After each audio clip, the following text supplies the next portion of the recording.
नमस्कार, मी Sachin Chavan, MC news Jalna बातमीपत्रात आपल्या सर्वांचं स्वागत।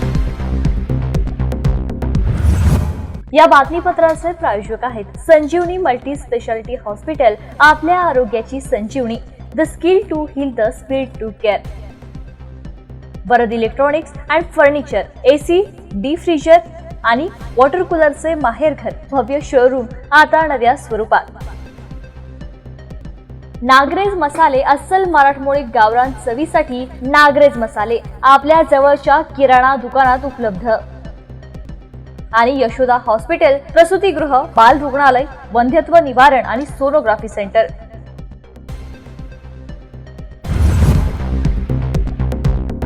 जालन्यात शुक्रवारी 60 चालकांची वाहन परवान्यासाठी चाचणी घेण्यात आली होती। यामध्ये चक्क 8 चालक नापास झाल्याने त्यांना पुन्हा चाचणी द्यावी लागणार आहे।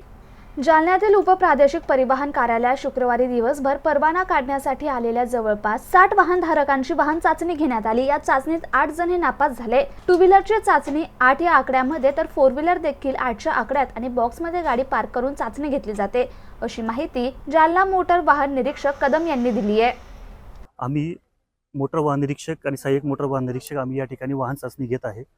माननीय उपप्रादेशिक परिवहन अधिकारी चंद्रमोहन चिंतल यांच्या मार्गदर्शनाखाली जे टू व्हीलरची जी चाचणी आहे ती टू व्हीलरची चाचणी आपण 8 या आकड्यामध्ये त्या ठिकाणी घेतो आणि जी 4 व्हीलरची चाचणी आहे ती 8 या आकड्यामध्ये घेतो। आणि सेम त्याच प्रकारे इथे जे रिव्हर्स पार्किंग आहे, पॅरलल पार्किंग, ही रिव्हर्स पॅरलल पार्किंग ह्या 2 जे बॉक्स केलेले आहेत त्या 2 बॉक्सपैकी एका बॉक्समध्ये ती गाडी त्या ठिकाणी व्यवस्थित बसली पाहिजे, म्हणजे जे 4ही चाकं जी आहेत गाडी त्या बॉक्समध्ये बसली पाहिजे। त्यामध्ये 60 वाहन चालकांनी चाचणी दिलेली आहे।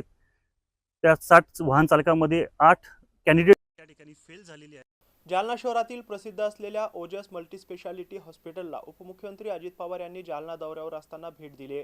यावेळी त्यांनी रुग्णालयाच्या कामकाजाचं कौतुक देखील केलंय।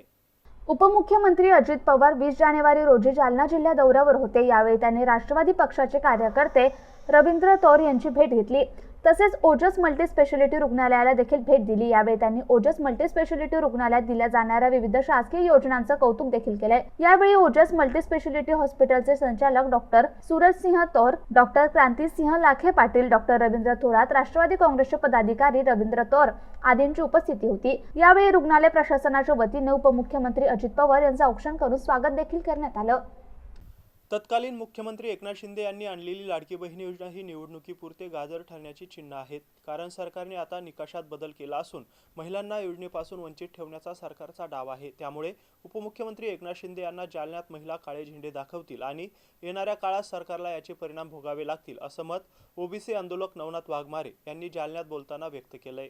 खरं तर कुठेतरी लाडक्या बहिणींची मोठी फसवणूक, निवडणुकीच्या तोंडावर गाजर दाखवायचं, निवडणुकीच्या तोंडावर कुठेतरी गोंजारण्याचा प्रयत्न होता आणि निवडणूक संपली की लाखो माता भगिनींची आणि बहिणींची फसवणूक या राज्य सरकारमधील एकनाथ शिंदे ज्यावेळी मुख्यमंत्री होते त्यांनी घोषणा केली। खरं तर ते एकनाथ शिंदेने या सरकारमध्ये भूमिका मांडली पाहिजे। ज्या मुख्यमंत्र्यांनी महिलांना तुम्ही लाडकी बहीण योजना लागू करता आणि आज लाखो महिलांना त्याच्यापासून तुम्ही दुरावता, 2.5 लाखापेक्षा जास्त उत्पन्न असलं की त्यांच्यासाठी निकष लावण्यात आले की त्यांचं बंद होणार। आणि काही महिलांची तर अशी अफवा आहे की जे पैसे दिलेत हे सुद्धा परत वापस घ्यायचे, त्यांच्यावर गुन्हे दाखल करायचे। हे कुठेतरी तुम्ही म्हणजे समाजाला वेठीस धरायला लागले। या राज्यामध्ये अनेक महिलांनी तुम्हाला सक्का भाऊ, लाडका भाऊ म्हणून मतदान केलं आणि तुम्ही निवड काम झाल्याच्या नंतर तुम्ही म्हणजे खरं तर तुम्ही तुमची जात दाखवली राज्यकर्त्यांची, म्हणजे तुम्ही खरं तर गद्दारीची जात दाखवली, हे चुकीचं आहे। खरं तर आज जिल्ह्यामध्ये एकनाथ शिंदे येत आहेत, त्यांच्या म्हणजे खरं तर त्या मेळाव्याला त्यांनी असं सांगितलंय की 2-5 हजार महिला येतील, पण मला असं वाटतं की तिथील महिला खरं तर एकनाथ शिंदेला काळे झेंडे दाखवतील, कारण की त्या महिलांची फसवणूक झाली, त्या महिलांची दिशाभूल झाली आहे। खरं तर तुम्ही निवडणुकीसाठी जर असा होत असेल तर खरंच राज्य सरकारवर सुद्धा कुठेतरी गुन्हा दाखल झाला पाहिजे। ज्यांनी हा म्हणजे ज्या मुख्यमंत्र्यांनी हे जे काढलेलं आहे आणि हे जर आता होत असेल तर त्यांच्यावर गुन्हे दाखल झाले पाहिजे। कुठेतरी तुम्ही सत्ता मिळवण्यासाठी जर लोकांची फसवणूक करत असेल तर हे येणाऱ्या काळात चांगलं नाही। एकतर तुम्ही योजना लागूच करायला नव्हती पाहिजे आणि आता लागू केली तर ती योजना बंद केली नाही पाहिजे। सर्व बहिणींना ती योजना लागूच राहिली पाहिजे. देता किती तुम्ही 1500 रुपये देता आणि 1500 रुपयात तुम्ही त्याच्यात तत्वता निकष लावा आलेले, त्याच्यामध्ये तुम्ही पात्र अपात्र ठरवायला आले. हे अत्यंत म्हणजे चुकीचं आणि तुम्ही कुठेतरी लायकी काढल्यासारखं, काही माता भगिनींची तुम्ही लायकी काढल्याचा हा प्रकार आहे. परंतु येणाऱ्या काळात या गोष्टीचा सरकारला फटका बसेल. त्यामुळे सरकारनं कुठेतरी या गोष्टीला आवर घालावा आणि सकल बहिणीला आणि सरसकट बहिणींना तुम्ही जे काय लाडकी बहीण योजना लागू करावी त्यामध्ये दुजाभाव करू नये असं माझं मत आहे. सत्तेपूर्वी त्यांनी जे आहे त्यावेळेस 1500 रुपये दिले होते, मात्र सत्ता आल्यानंतर आम्ही 2100 रुपये देऊ. अद्याप आणखी लाडक्या बहिणीच्या खात्यात पैसे जमा झाले. 2100 जाऊ द्या हो, 1500 द्यायलाच त्याच्यामध्ये त्यांनी निकष लावले. त्याच्यामध्ये तुम्ही पात्र आहात अपात्र आहात ते त्यांनी सुरू केले. अनेक महिलांचे पैसे वापस घेऊ अशा भूमिका आवावड्या उठवल्या जात आहेत. म्हणजे कुठेतरी संभ्रम निर्माण करून द्यायचा. आणि योजना खरं तर मला वाटत नाही ही योजना काही दिवस चालेल. ही योजना नक्कीच येणाऱ्या काळात ही गुंडाळल्या जाईल. कुठेतरी निवडणुकापुरती ही योजना काढलेली होती आणि राज्य सरकारनं सत्ता मिळवण्यासाठी हे केलेलं योजनेचं गाजर होतं. ते गाजर आता मोडून राज्य सरकारच खाणार आहे असं मला वाटतं. आम्ही आज पक्ष विस्ताराच्या संदर्भामध्ये जालना शहरातून बिगुल वाजवणार असून घर तेथे शिवसैनिक अशा प्रकारची संकल्पना राबवणार आहे. शिवाय जालन्यातील काँग्रेसचे अनेक माजी नगरसेवक आज उपमुख्यमंत्री एकनाथ शिंदे यांच्या प्रमुख उपस्थितीत शिवसेनेत प्रवेश करणार असल्याची प्रतिक्रिया शिवसेना नेते आमदार अर्जुनराव खोतकर यांनी जालन्यात बोलताना दिली आहे. बघूयात. खरं तर लोकसभेच्या निवडणुका आणि विधानसभेच्या निवडणुका माननीय एकनाथ शिंदे साहेब यांच्या नेतृत्वामध्ये यशस्वी झाल्या, पार पडल्या. आणि या दोन्हींनी माननीय शिंदे साहेबांच्या नेतृत्वावरती प्रचंड विश्वास व्यक्त केला आणि भरभरून अशा प्रकारचं यश राज्यामध्ये आणि केंद्रामध्ये या ठिकाणी आम्हाला मिळालेलं आहे. आम्ही आज पक्ष विस्ताराच्या संदर्भामध्ये जालना शहरातून बिगुल वाजवणार आहेत. प्रत्येक घरामध्ये शिवसैनिक, घर तिथं शिवसैनिक अशा प्रकारची संकल्पना आम्ही संपूर्ण राज्यभरामध्ये या ठिकाणी राबवणार आहोत. त्याची सुरुवात जालन्यामधून होते. काही लोकांचा प्रवेश देखील होणार असल्याचं कळतंय. एक माजी आमदाराचं देखील नाव चर्चेत असल्याचं कळतंय. हा, प्रवेशाच्या संदर्भामध्ये निश्चितपणे मोठ्या पातळीवर लोक येण्यासाठी उत्सुक आहेत. ज्या ज्या लोकांना ज्या ज्या नावांना वरून ग्रीन सिग्नल मिळेल अशा सर्व लोकांना पक्ष प्रवेश या ठिकाणी दिला जाणार आहे. वर सेंट्रल पातळीवरती या सर्व गोष्टीची चौकशी होणार आणि तिथून पक्ष प्रवेशाला हिरवा कंदील मिळणार आहे. काही नावाला हिरवा कंदील मिळालेला आहे. उदाहरणार्थ जालना महापालिकेतले काही नगरसेवक काँग्रेस पक्षाचे हे आज शिवसेनेमध्ये प्रवेश करतात. त्यांची नावं तुम्हाला तिथं व्यासपीठावरती कळतील. उद्धव ठाकरे गटाला देखील खिंडार पडणार असल्याची चर्चा आहे. आज काय काय धक्के लागतात ते बघा. आज निश्चितपणे हा एक चांगल्या पद्धतीनं या ठिकाणी आम्ही आणि शेवटी आमचा कार्यक्रमच आता पक्ष विस्ताराचा आहे. आम्ही आजपासून पक्ष विस्ताराचा बिगुल या जालना नगरीमध्ये वाजवलेला आहे, वाजवणार आहेत शिंदे साहेबांच्या हाताने. त्यामुळं संपूर्ण राज्यभरामध्ये ही मोहीम सुरू होईल. कोण संपर्कात आहेत बरं तुम्ही? इथले काँग्रेसचे म्हणताय तुम्ही, एक नगरसेवक येणार काही नाव काही नावं तुम्हाला काय 5 वाजता कळून जातील नावं सर्व तुम्हाला. बरं भाऊ, माझ्या आमदारांनी सांगितलं तर ते भूकंप करणार होतं भूकंप, पण त्यांचा फुसका पाठा निघाला. काहीच भूकंप वगैरे करू शकत नाहीत. भूकंप तर आमच्याकडून होणार आहे. आम्ही तर काही म्हणलो नाही भूकंप होणार आहे. आज संध्याकाळी कळेल त्यांना काय आहे ते. किती लाडक्या बहिणी येणार आहेत? लाडक्या बहिणीचं देखील स्वागत ठेवण्यात आलं. हो, एक 50,000 महिला येतील असा आमचा अंदाज आहे. मुख्यमंत्र्याला लाडक्या बहिणी हे काळे झेंडे दाखवतील असं नवनाथ आबा वाघमारेंनी आता म्हटलं. काय काल पैसे टाकले म्हणून? काल 1500 रुपये टाकले म्हणून दाखवतील? कशासाठी? कारण काय? आणि एवढा निर्णय, धाडसी निर्णय घेणारा एकमेवच मुख्यमंत्री राज्यात झाला एकनाथ शिंदे साहेब. त्यांनी हा निर्णय अत्यंत धाडसाने या ठिकाणी घेतला. देवेंद्रजी असतील, अजितदादा असतील, या सर्वांनी. आणि त्याच्यामुळे कशामुळे दाखवतील काळजी? लाडकी बहीण म्हणजे निवडणुकीपुरतं गाजर होतं आणि 1500 रुपये जे देत आहेत ते 2100 रुपये देणार असल्याचं सांगितलं होतं. काय बोलता साहेब? आताही कालच लाडक्या बहिणीच्या खात्यावरती पैसे पडलेले आहेत आणि विरोधकांचं कामाची टीका करणं, त्यांच्या टीकेला आम्ही लक्ष देत नाही. भाऊ, जालना जिल्ह्यात जनतेनं महायुतीला भरभरून दिलं, मात्र मंत्रिमंडळामध्ये जालना जिल्ह्याला संधी मिळाली नाही. तुमचं नाव शेवटपर्यंत फायनल असल्याचं कळत होतं. उपमुख्यमंत्री एकनाथ शिंदे आज जालन्यात आहे. शिवसैनिकांमध्ये नाराजी देखील होती तुमच्यावरून. त्याच्यावर काही बोलतील असं वाटतंय का तुम्हाला? नाही, मी तुम्हाला नाराज दिसतो का? शिवसैनिक पक्षाने जी जबाबदारी दिली ती जबाबदारी अत्यंत प्रभावीपणे पार पाडणारा हा अर्जुन खोतकर शिवसैनिक आहे आणि गेली 8 निवडणुका धनुष्यबाणावरती लढलेलो मी. माझ्या एवढा पक्षामध्ये सिनियर 8 निवडणुका लढवणारा कोणी नाही. मी शांत आहे, मी बिलकुल उत्साही आहे. आज कार्यक्रम घेतला माननीय नेत्यांचा, ठीक आहे, आज नाही उद्या या संदर्भातला विचार होईल आणि पक्षामध्ये काय मंत्री पद मिळण्यासाठीच आपण थोडी आलेलो आहे. आपला विचार आणि आज आम्ही तर राज्यामध्ये पक्ष नेण्याचा, घराघरापर्यंत पक्ष नेण्याचा आज ठराव करणार आहे. तर तुमचं नाव होतं, मग ऐन वेळेला असं काय बदल झालाय की लगेच तुम्हाला म्हणजे तो सर्वस्वी अधिकार माननीय शिंदे साहेबांचा आहे. ते त्यांना माहिती आहे, मला काय सांगू शकतो. जालन्यातील अंतरवाली सराटी येथे मनोज जरांगे पाटील आजपासून उपोषणाला बसले आहेत. मराठा आरक्षणासाठी हे त्यांचे 7वे आमरण उपोषण आहे. 11 वाजता त्यांच्या उपोषणाला सुरुवात झाली असून अंतरवाली सराटीत सामूहिक उपोषणाची जरांगे यांनी घोषणा केली आहे. त्यामुळे मराठा आंदोलक आता अंतरवाली सराटीत दाखल झाले आहेत. 25 जानेवारीपासून आज आपण पुन्हा आमरण उपोषण सुरू केले आहे. उद्या 25 जानेवारीला 26 जानेवारीला 1 वर्ष पूर्ण होत आहे. सगळ्या सोयऱ्यांची अधिसूचना काढली. 1 वर्ष लागतंय सरकारला गोरगरीब मराठ्यांच्या प्रश्नाला न्याय देण्यासाठी. असं या राज्यात कधी घडलं नसेल, असं मराठ्यांच्या बाबत घडलं. 1 वर्ष समाज रस्त्यावर झुंजतोय. स्वतःच्या लेकराचं स्वप्न घेऊन, स्वतःच्या लेकराचं आयुष्य भविष्य घेऊन 1 वर्ष झालंय हा समाज रस्त्यावरती करोडोच्या संख्येने झुंजतोय. आज सुद्धा आहे. आजही आपण सगळे मीडिया बांधव साक्षीदार आहेत. सरकारचा पूर्ण मंडप फुल झालाय.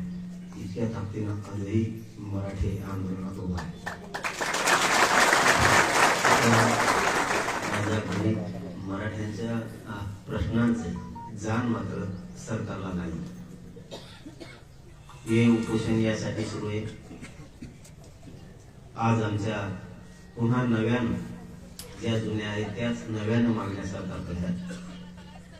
मराठ्यांना सरसकट कुणबी प्रमाणपत्र द्यायचे हा कायदा किंवा हा अध्यादेश, हा जी.आर काढून या राज्यातल्या सरसकट मराठ्यांना कुणबी प्रमाणपत्राचं वाटप करण्यात तात्काळ यावं. आमची दुसरी मागणी सगळ्या सोयऱ्यांची अंमलबजावणी लगेचच्या लगेच तातडीनं करायची. आता 1 वर्ष होते, यापेक्षा आमच्याकडे आता संयम नाही. सगळे सोयरे म्हणजे एही मीडियाच्या माध्यमातून सांगतो, ज्या मराठ्यांची कुणबी नोंद निघाली त्या नोंदीच्या आधारावर पिढ्यांना पार परंपरेनुसार लग्नाच्या गणगोतातल्या सोयरिकी जुळत्यात त्या राज्यांतर्गत येणाऱ्या सर्व सगळ्या सोयऱ्यांना कुणबी प्रमाणपत्र द्यायचे. कारण ज्याची कुणबी नोंद निघाली त्याचा व्यवसाय आणि त्याच्या सोयऱ्यांचा, सगळ्या सोयऱ्यांचा व्यवसाय एकच आहे म्हणून, आणि ज्याची कुणबी नोंद निघाली त्याच्या सगळ्या सोयऱ्याला कुणबी प्रमाणपत्र नोंद नाही निघाली तरी या कारणासाठी द्यायचंय की ज्याची कुणबी नोंद निघाली त्याची पोटजात उपजात म्हणून आणि व्यवसाय एक म्हणून त्यांना कुणबी प्रमाणपत्र सरसकट द्यायचे. आमची मागणी आहे की शिंदे साहेबांची समिती गठीत केली, मात्र तिला मुदतवाढ दिली नाही. तिला तातडीनं मुदतवाढ द्यायची. कक्ष पूर्वीचे जे स्थापन केलेले होते मुख्यमंत्री शिंदे साहेबांना ती पुन्हा सुरू करायची. वंशवळ समिती गठीत करायची. शिंदे समितीला उर्दूचे, फारसीचे आणि बोलीलिपीचे अभ्यासक द्यायचे. मनुष्यबळ वाढवायचे. ज्या नोंदी सापडल्या प्रत्येक जिल्ह्यातल्या काही जातीवादी अधिकाऱ्यांनी जाणून बुजून नोंदी असून सुद्धा प्रमाणपत्र दिले, ते ताबडतोब प्रमाणपत्र वितरित करून व्हॅलिडिटी करायची, ताबडतोब द्यायचे. महायुती सरकार सत्तेत आल्यानंतर लाडक्या बहिणींना 2100 रुपये मानधन देण्याची घोषणा निवडणुकीपूर्वी करण्यात आली होती. मात्र सरकारने अद्यापही लाडक्या बहिणींना 2100 रुपये न दिल्याने काँग्रेस महिला आघाडीकडून हातात गाजर घेऊन आज राज्य सरकारचा निषेध करण्यात आलाय. तत्कालीन मुख्यमंत्री एकनाथ शिंदे यांनी राज्यातील महिलांसाठी आणलेली लाडकी बहीण योजना ही महायुती सरकारसाठी गेम चेंजर ठरली.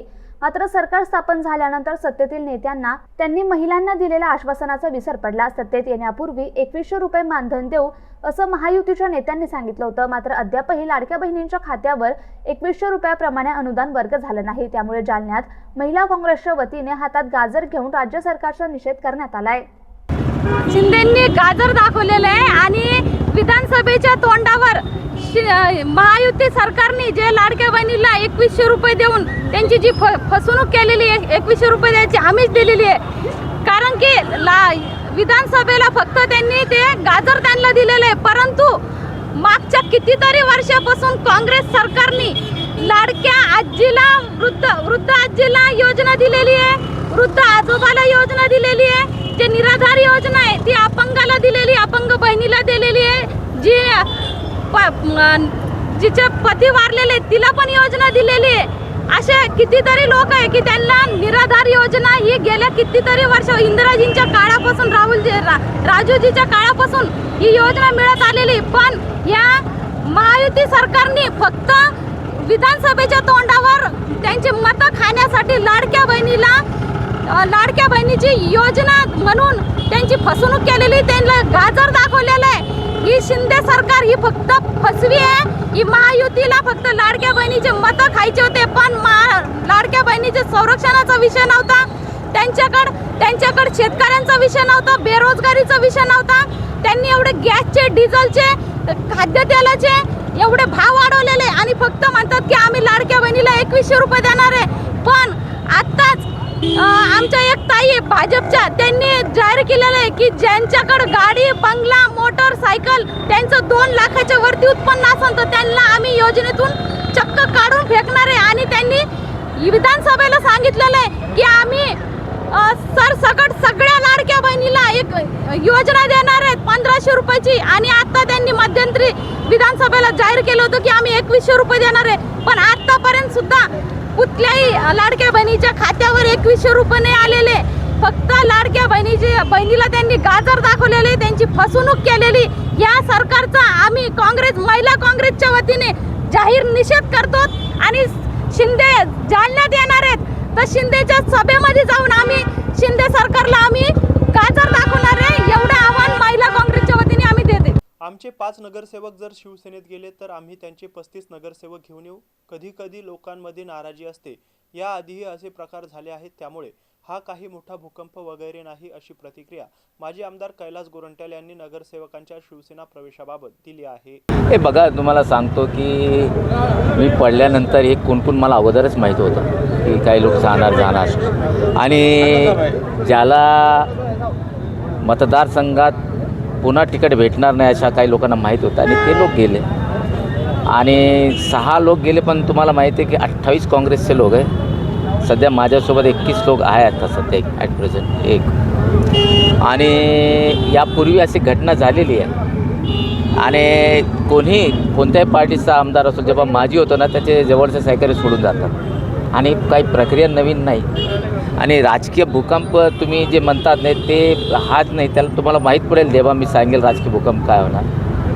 नाही, तुमचं ते फुसका बार आहे आणि आम्ही राजकीय भूकंप होणार आहे. आणि काँग्रेसचे जे नगरसेवक आहेत ते आता एकनाथ शिंदे यांच्या उपस्थितीत प्रवेश करणार आहेत. मात्र नावं तिने अद्याप नाही जाहीर केली. त्यांच्याकडं ते थम्पिंग मॅजॉरिटीने आलेले आहे. त्यांना दुसऱ्या पार्टीचे लोकांना घेऊन काय साध्य करायचे हे तर मला माहीत नाही. एक अगोदर हे जे गेले आणि जे त्या वार्डात इच्छुक आहे याच्याकडून ते सर्व आता आम्हाला संपर्क साधू करायला लागले कि साहब हमको इन्होंने प्रॉमिस किया था कि टिकट तेरे को देंगे लेकिन तुम्हारे काँग्रेस के आने की वजह से हम तुम्हारे पास आएंगे. म्हणजे ते मला धक्का देण्यापेक्षा त्यांनी ज्याला प्रॉमिस केले ते सर्व माझ्याकडे येऊ लागले. आणि ते बघा पैशाचे आमिष, कामाचं आमिष जे दाखवत आहे काही लोक जातात. नवीन थोडी माझ्यासाठी, या अगोदर पण गेले. कुछ बात है मिटती नहीं हस्ती हमारी, सदियों से रहा दुश्मन है जहाँ हमारा. चलता है, इसमें कोई डर थोड़ी है. 5 गए 35 चुन के लेके आएंगे. महानगरपालिकेची आता निवडणूक लागणार आहे लवकरच. आता काँग्रेस सोबळावर लढणार आहे. जर सोबळाच्या सगळीकडे वारा चालू आहे. काल आमचे 21 नगरसेवक जे आहेत ते आम्ही सर्व बसलो होतो आणि आमचे जे राष्ट्रवादीचे राजेश टोपे भैया आहे त्यांच्याशी आणि भास्कर आंबेकरशी बोलू आणि करू काहीतरी त्यात कसा मार्ग निघता येईल. जसा मुंबईमध्ये शिवसेनेचा जोर आहे तसा जालन्यामध्ये कैलास गोरंट्याचा जोर आहे. खरं आहे का? खरं आहे. पण सोबळावर लढणार का? शिवसेनेचा महापौर जे आहे विष्णू पाचपुते त्यांनी जाहीर केलेला आहे, मात्र काँग्रेसचा महापौर अजून तुमच्या वतीनं जाहीर झाला नाही. मी कोण असणार चेहरा काय? जोपर्यंत सुप्रीम कोर्ट डिसिजन देत नाही रिझर्वेशनचं बद्दल की SC होणार, OBC होणार, ओपन होणार, पुरुष होणार, महिला होणार, तोपर्यंत हे गोष्टी करणे बरोबर नसतं. जे मॅच्युअर्ड पॉलिटिशियन आहे ज्याला डोकं असतं जे ते असं कधी बोलत नाही. आता ते मी त्याबद्दल काही बोलू शकत नाही. त्यांनी काही निर्णय घेतला त्यांचा पार्टीचा मॅटर. सर आज के आंदोलन के बारे में बोला. आज का आंदोलन तो तुमको पता है नहीं, EVM मशीन के बारे में और जो लाड़की बहन का गाजर दिया उन्होंने उसके बारे में है आंदोलन. और तुम देखो काफ़ी लोग हैं, आज काफ़ी संख्या में लोग हैं. मनोज जरांगे पाटील आजपासून 7व्यांदा उपोषणाला बसल्यानंतर ओबीसी नेते देखील आक्रमक झाले आहेत. मनोज जरांगे पाटील हे गोधडीत काजू बदाम खातात, त्यामुळे त्यांच्या उपोषण स्थळावर CCTV कॅमेरे बसवावेत अशी मागणी ओबीसी आंदोलक नवनाथ वाघमारे यांनी केली आहे. त्यांच्याशी संवाद साधलाय आमचे प्रतिनिधी साहिल पाटील यांनी. बघूयात. मराठा आरक्षणाचा प्रश्न घेऊन मराठा आरक्षण आंदोलक मनोज जरांगे पाटील आज पुन्हा 7व्यांदा आंतरवाली सराटीत उपोषणाला बसलेत. गेल्या काही महिन्यापासून जालना जिल्ह्यामध्ये एकीकडे मनोज जरांगे पाटील मराठा समाजासाठी आंदोलन करतात, तर दुसरीकडे ओबीसी आंदोलक नवनाथ आबा वाघमारे हे देखील ओबीसीसाठी आंदोलन करतात. प्रति आंदोलनं जालन्यात पाहायला मिळतात. आज देखील मनोज जरांगे पाटील 7व्यांदा उपोषणाला बसले आहेत. आपल्यासोबत नवनाथ आबा वाघमारे आहेत. आपण त्यांच्याकडून जाणून घेणार आहोत ओबीसींची काय भूमिका असणार आहे, ओबीसी आंदोलन यापुढे कसे असेल. आबा 7व्यांदा मनोज जरांगे पाटील आता आंतरवालीत आजपासून उपोषणाला बसले, तर कसं पाहताय त्यांच्या या उपोषणाकडे? हे बघा, जरांगे नावाचा छपरी माणूस 7व्यांदा नाही 70 वेळा उपोषणाला बसल. कारण जरांगेचं उपोषण हे ओरिजिनल नाही ना. जरांगेचं खाऊन पिऊन उपोषण आहे. जरांगे सलाईन लावून उपोषण करतो. जरांगेचं जर खरं उपोषण असेल तर जरांगे 7 वेळा आता म्हणजे 7 महिन्यापूर्वीच जरांगे मशनात गेला असता. म्हणजे जरांगेचं उपोषण करण्याचे जरांगेमध्ये ओरिजिनल उपोषण करण्याचं धाडस नाही, परंतु शासनाचा लाड, मंत्र्यांकडून त्याचा होणारा लाड, या गोष्टीमुळे जरांगेचं सगळं चालत राहिलेलं आहे. खरं तर माझं सरकारला आणि गृहविभागाला या प्रशासनाला विनंती आहे, जरांगेच्या स्टेजजवळ जिथं जरांगे उपोषण करतात तिथं त्यांनी आता CCTV कॅमेरे लावले पाहिजे. नक्कीच त्यामधून तुम्हाला निष्पन्न होईल जरांगेत जर दम असेल तर जरांगेने 10 दिवस उपोषण करून दाखवावं CCTV कॅमेऱ्याच्या सानिध्यात. आणि जरांगेत जर CCTV लावलं ना तर एकतर जरांगे लवकर उपोषण सोडील, नाहीतर गोधडीतून बदाम खाल्लेले तुम्हाला त्यामधून त्या CCTVतून तुम्हाला सिद्ध झालेलं दिसेल. कारण यापूर्वी अनेक व्हिडिओ जरांगेनं त्या रगीच्या आतून काजू बदाम खाल्लेले बाहेर पडलेले आहेत. जरांगेवर तसे आरोपी झालेले आहेत, परंतु समाजाचा गराडा, मीडियाचा गराडा, याच्यातून कुठतरी मीडिया बाहेर पडलं, गर्दी कमी थोडी बाजूला गेली की तिथं सिस्टम त्याची असते की लोक तिथं आले नाही पाहिजे, बरोबर लोकांना आडवं ठेवायचं आणि त्या गोधडीच्या आतून काजू बदाम खायचे. जरांगेने ओरिजिनल उपोषण करून दाखवावं. त्यामुळे आता माझी गृह विभागाला विनंती, आमच्या जशा आंदोलनाला वडीगोद्रीच्या उपोषणाला जसे तुम्ही CCTV कॅमेरे लावले होते तसे जरांगेच्या अवतीभोवती आता CCTV कॅमेरे लावले पाहिजेत. आणि खरं तर उपोषण आता करता येत नाही, कारण सध्या जिल्ह्यामध्ये जमावबंदी आहे. त्यामुळे जरांगेवर कठोर गुन्हा दाखल झाला पाहिजे. जरांगेच्या झुंडशाहीच्या कार्यकर्त्यावर तिथं जमावबंदी केल्याप्रमाणे त्यांच्यावर सुद्धा गुन्हे दाखल झाले पाहिजे असं माझं मत आहे. तुम्ही देखील उपोषण करणार होतात, मात्र तुमचं उपोषण स्थगित करण्यात आलं. तुम्ही का स्थगित केलं? हे बघा, जरांगे सारखे आम्ही प्रसिद्धीसाठी हपापलेलो नाहीत. जरांगे सारखे स्वतःच्या प्रसिद्धीसाठी आम्ही समाजाला म्हणजे कुठेतरी वेटीस धरण्याचं, समाजाला वेड्यात काढण्याचं, समाजाला त्रास होईल असं आम्हाला कुठं योग्य वाटत नाही. कारण सध्या जमावबंदी, शस्त्रबंदीचे जिल्ह्यामध्ये आदेश असल्यामुळं अनेक कार्यकर्त्यावर, समाजातील अनेक तरुणावर आम्ही जर उपोषण केलं, आंदोलन केलं तर तिथं लोक येतील आणि त्यांच्यावर गुन्हे दाखल होतील. आणि त्याचं आम्हाला ते योग्य वाटत नाही. समाजाला याचा त्रास झाला नाही पाहिजे.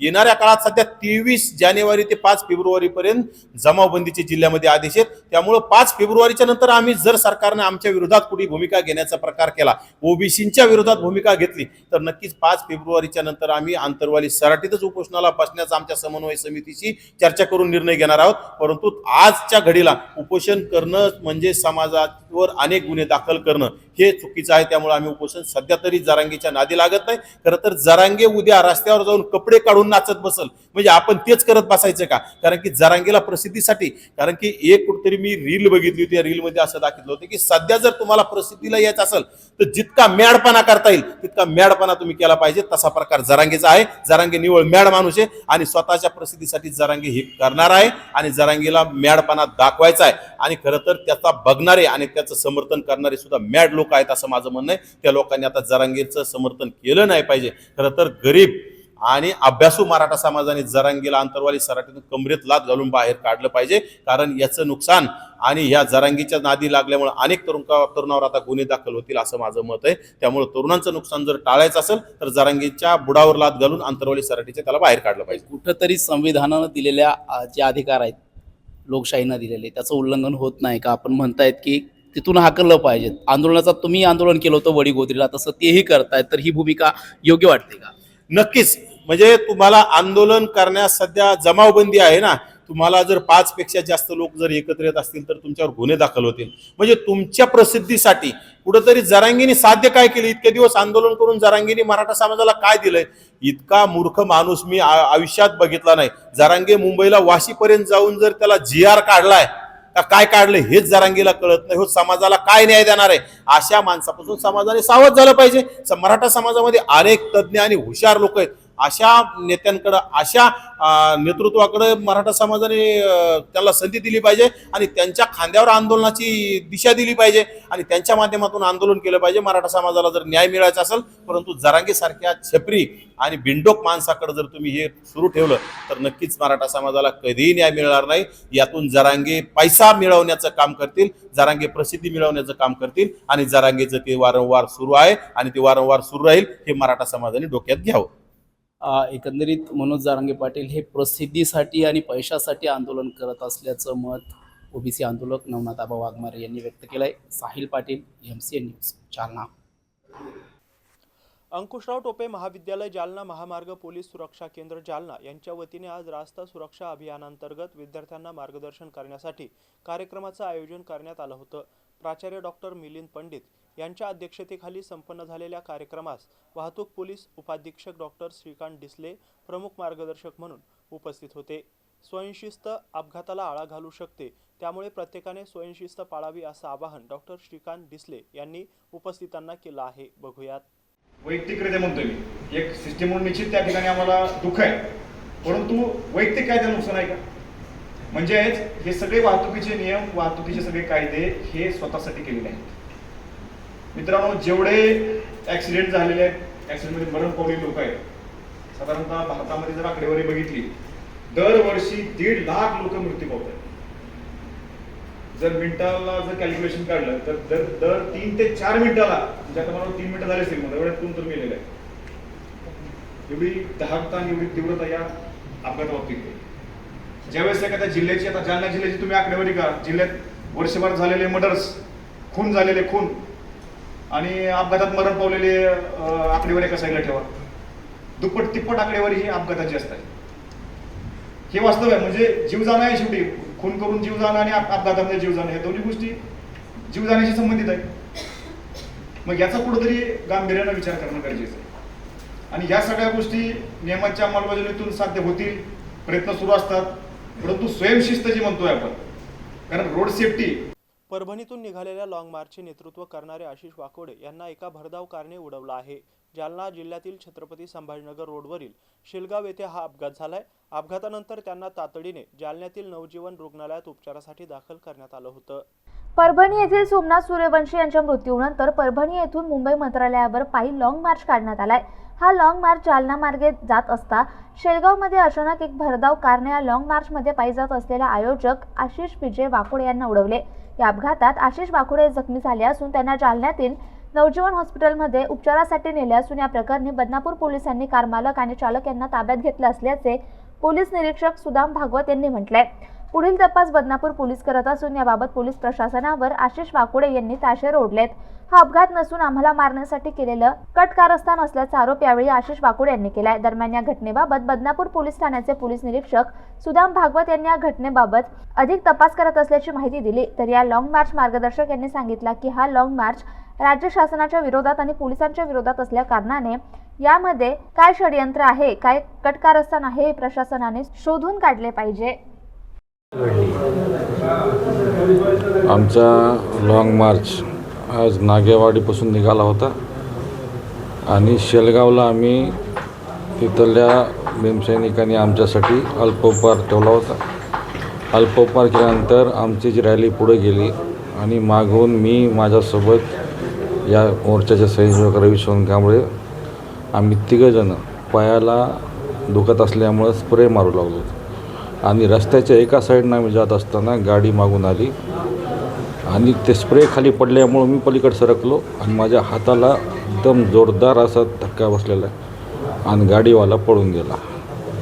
पोलीस संरक्षण वगैरे नव्हतं का आपल्याला? पोलीस संरक्षण सगळं समोर ते त्यांना माहीत असतं. माहीत असून की या मोर्चाचं नेतृत्वच मागं आहे, सोबत नाही. ती गाडी त्यांच्या समोरून पळून गेली, समोर त्यांच्या दिसत होती. त्यांना सांगितलं, लोक म्हणू लागले थांबा म्हणून. गाडी थांबवली नाही. गाडी त्यांनी सारखं जिवे मारण्याचा प्रयत्न आहे आम्हाला या मोर्चाला थांबवण्यासाठी. हे आमच्यावर केलेला हा जिवे मारण्याचा प्रयत्न आहे. जर सरकलो नसतो तर मी उडालो असतो. थोडक्यात सांगायचं की कट कारस्थान आहे. कट कारस्थान. काय मागणी करा? मागणी आहे त्या गाडीवाला कोण आहे शोधा, त्याची चौकशी करा आणि पोलीसवाले जे होते यांच्यावर सुद्धा गुन्हा दाखल करा.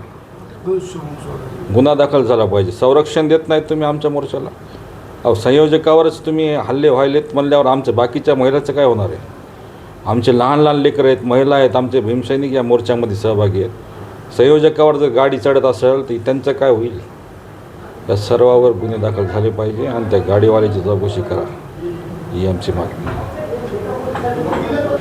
परभणीहून आशिष वाकोडे यांच्या नेतृत्वात लॉंग मार्च काही मागण्यासाठी मुंबईच्या दिशेने जात होता. आज सकाळी तो सेलगाव येथे होता, तिथे नाश्ता केला आणि लॉंग मार्च चालत असताना एक अज्ञात वाहन आलं आणि त्यांनी आशिष वाकोडेवर अंगावर घालून आशिष वाकोडेची हत्या करण्याचा प्रयत्न केलेला आहे. कारण हा राज्य शासनाच्या विरोधात आणि पोलिसाच्या विरोधात लॉंग मार्च असल्यामुळे याच्यामध्ये काय षडयंत्र आहे ते शोधण्याची गरज आहे. आणि म्हणून आम्ही पोलिसांना सांगितलं की 307 हिट अँड रन आणि निळा रुमाल पंचरंगी रुमाल आमच्या आशिषच्या गळ्यात होता, त्याच्यामुळे ॲट्रॅसिटी ॲक्टनं पण गुन्हा दाखल झाला पाहिजे. आणि कालपासून पाहतोय आम्ही एक जालना शहरातले जे पोलीस आहेत त्यांचं आमच्या लॉंग मार्चकडे अजिबात लक्ष नाही. परभणीच्या एसपीनं राज्यभरात सगळीकडे लॉंग मार्चचा रूट सांगितलेला आहे, सगळं सांगितलेलं आहे. हे जातीवादी हरामखोर शासन पोलिसाला पुढं करत आहे. पण आम्ही सगळी तमाम आंबेडकरी जनता या शासनाला धडा शिकवल्यावर राहणार नाही आणि अशा छोट्या मोठ्या घटनेला आम्ही घाबरणार नाही. आम्ही मुंबईला जाणार म्हणजे जाणारच. काय नाव आपलं? माझं नाव भीमराव हत्ती अंबिरे. मी संबुधी अकादमी महाराष्ट्राचा अध्यक्ष आहे आणि या लॉंग मार्चचा मार्गदर्शक आहे.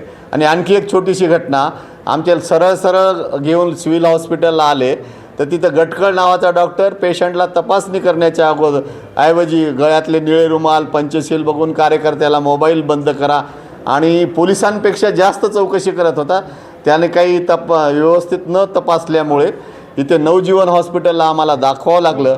तर एकंदरच ही शासकीय यंत्रणा आहे, त्या डॉक्टर गटकळविषयी त्याच्यावर कारवाई झाली पाहिजे याच्याबद्दलही आम्ही आरोग्यमंत्र्याला सांगूयात. याबरोबरच हे बातमीपत्र इथंच संपलंय. पुन्हा भेटूया पुढील बातमीपत्रात. तोपर्यंत पाहत राहा MC न्यूज जालना. नमस्कार.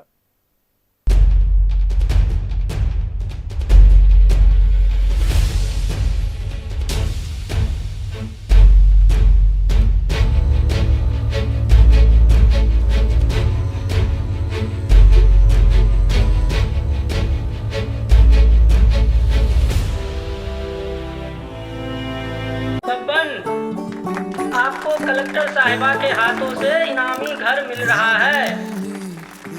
आपका घर बहुत सुंदर होगा ना? अरे नहीं बेटा, हम तो बहुत छोटे आदमी हैं। चाचू डोंट वरी, मैं बड़ी होकर आपके लिए और सबके लिए मजबूत और सुंदर घर बना के दूंगी। कालिका सरिया लाना मत भूलना। कालिका TMT सरिया कंक्रीट से करे मजबूत जोड़ और भूकंप, जंग, आग से लड़कर घर को दे दीर्घायु। कालिका सरिया मैं भूली नहीं। बेटिया आप कलेक्टर। कालिका TMT, फैसला जो मजबूत हो। Varad electronics and furniture branded उत्पादनांचे भव्य दालन।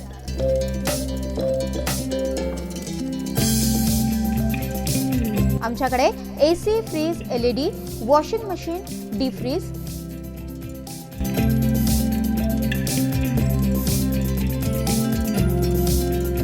सोफा सेट, कॉट, कपाट, टेबल, खुर्च्या यासह सर्व प्रकारचे इलेक्ट्रॉनिक साहित्य आणि फर्निचर योग्य दरात मिळेल।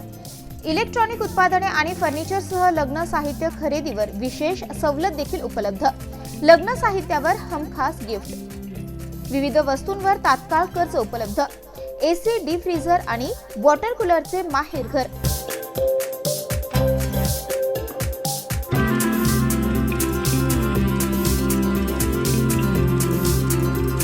आमचा पत्ता plot number 58, Shivshakti green city, Mhasoba मंदिराच्या बाजूला, नीलम टॉकीज जवळ, स्टेशन रोड, जालना।